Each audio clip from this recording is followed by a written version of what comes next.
నమస్తే, welcome to KK news. నేను Sridevi. YCP హయాంలో ఒక వెలుగు వెలిగారు సజ్జల రామకృష్ణారెడ్డి. అప్పటి సీఎం జగన్ కు సలహాదారుడుగా వ్యవహరించారు. సకల శాఖ మంత్రిగా కూడా బాధ్యతలు చేపట్టారు. ఏ శాఖలోనైనా ఎక్కడైనా మాట్లాడే స్వేచ్ఛను జగన్ సజ్జల వారికి ఇచ్చారు.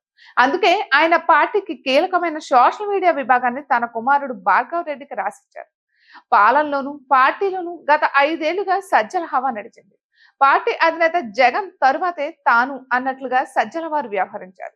అందుకే రాజకీయ ప్రత్యర్థులకు సైతం టార్గెట్ అయ్యారు. కానీ ఇప్పుడు వైసీపీకి ఓటమి ఎదురయ్యేసరికి రాష్ట్రానికి దూరంగా ఉంటున్నారు.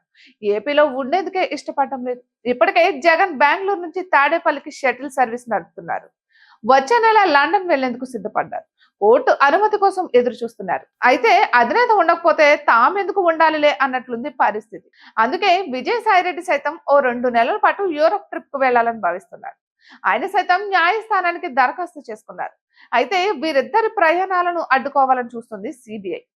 వారం రోజుల్లో వీరికి అనుమతి ఉంటుందా లేదా అన్నది తేలుకొనుంది. అయితే కీలక నేతలంతా ముఖం చాటేస్తుండటంతో వైసీపీ శ్రేణులు ఆందోళనలో ఉన్నాయి.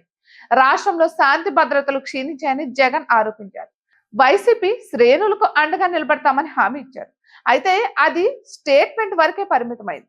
అసలు అధినేత ఏపీలోనే ఉండడం లేదని భరోసా ఎవరిస్తారు అన్న ప్రశ్న ఉత్పన్నమవుతోంది. ఇక ప్రస్తుతం సజ్జల రామకృష్ణారెడ్డి ఏపీలో ఉండడం లేదు, హైదరాబాద్ లోనే ఉంటున్నారు. సభలు సమావేశాలకు హాజరవుతున్నారు. అంతకుమించి ఎక్కడా కనిపించడం లేదు. తనపై ఆరోపణలు చేశారన్న అవమాన భారంతోనే ఆయన ఏపీకి దూరం ఉంటున్నట్లు తెలుస్తోంది. ఇక మరోవైపు కేసుల భయం కూడా ఆయనకు వెంటాడుతోంది.